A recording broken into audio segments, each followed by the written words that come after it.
So this morning, a Jesuit greeted me, Happy New Year. I was half asleep and half awake. And I'd respond, Happy New Year. So don't bother me in the morning.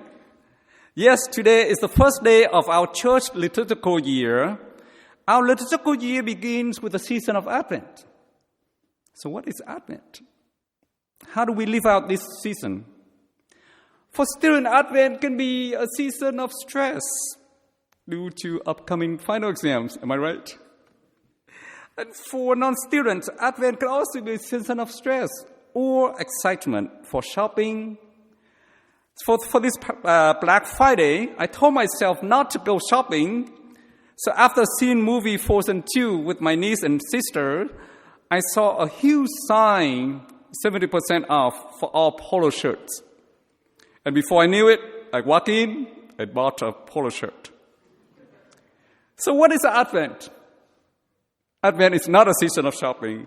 It is a season of getting in touch with our deepest longing and desires.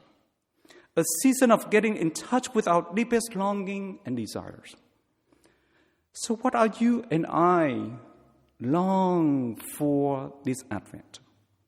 And how do we prepare for Christ's coming to fulfill our deepest longing and our deepest desires?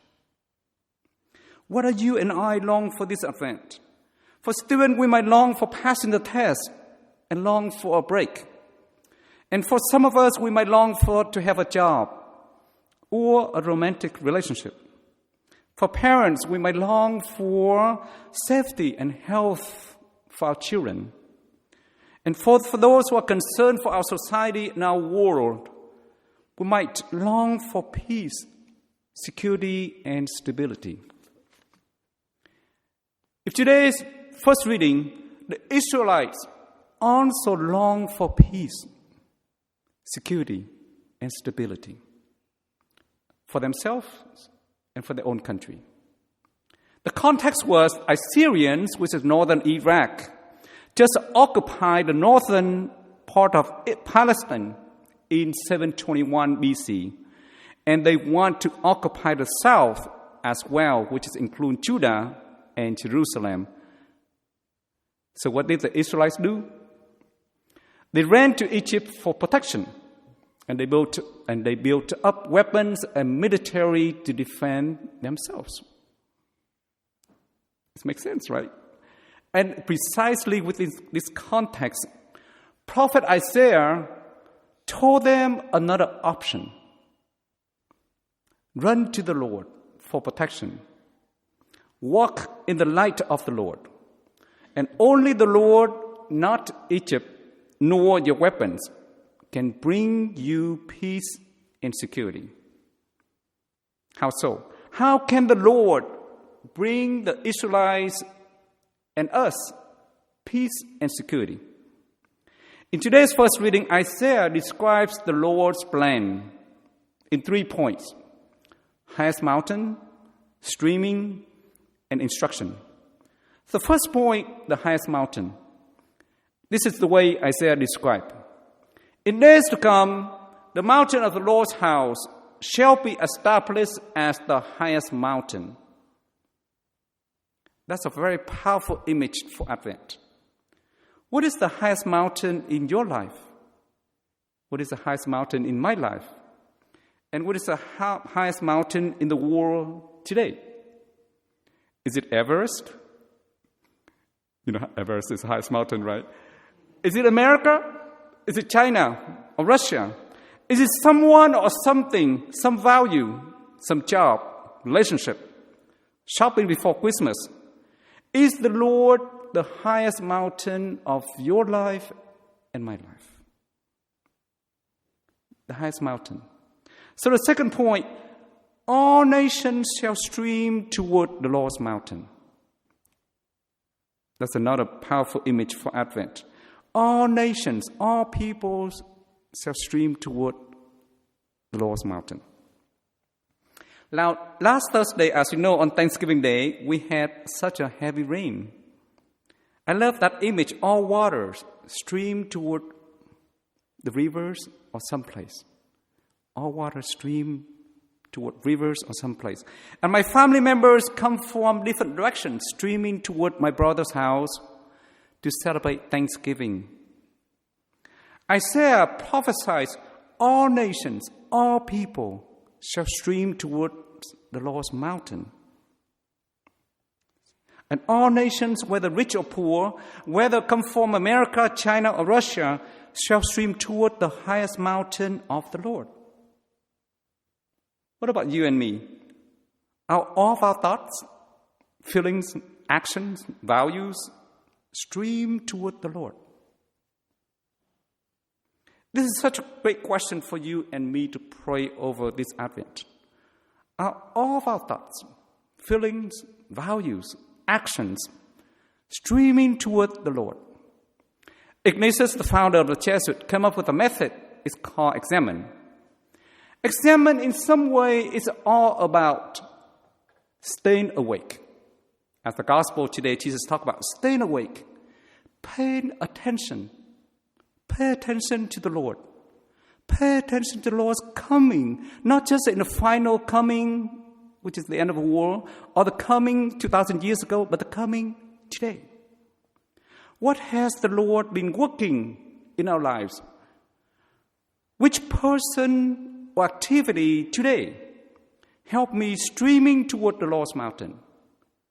And which person or activity pulled me away from streaming toward the Lord's mountain? That's the examine. Staying awake, pay attention.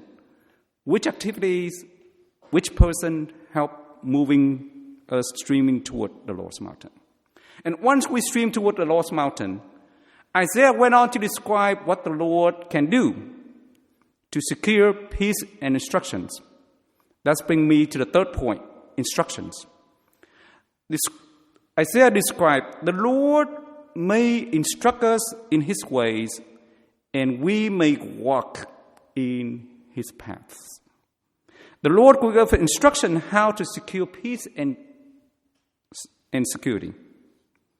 You shall beat your swords into plowshares. You shall turn your spears into pruning hooks. In other words, what is the Lord saying? You shall turn all of your weapons and military into tools for job and life. You shall turn all of your military budget into create jobs and helping other nations to do the same. This is how you secure peace and stability. I don't know about you, but my first reaction is it possible? Is it possible that one day we have no more war, no more weapons, no more military, no more needs for our brothers and sisters, our dads and our moms to join the military? Is it possible? I think the better question is, do we want it? Do we have a desire to have a war without guns, without violence, without weapons, without military? Are we longing for peace and security in our lives and in our world today? If yes, do we rely on the Lord? Do we rely on the Lord or do we rely on the weapons to secure peace? A week ago, when Pope Francis visited Nagasaki and Hiroshima in Japan, the only two cities in the world to be destroyed by atomic bombs, he echoes Isaiah's message today. And this is what he said, and I quote, "The possession of nuclear and other weapons of mass destruction is not the answer to humanity's desire for security, stability, and peace in the world."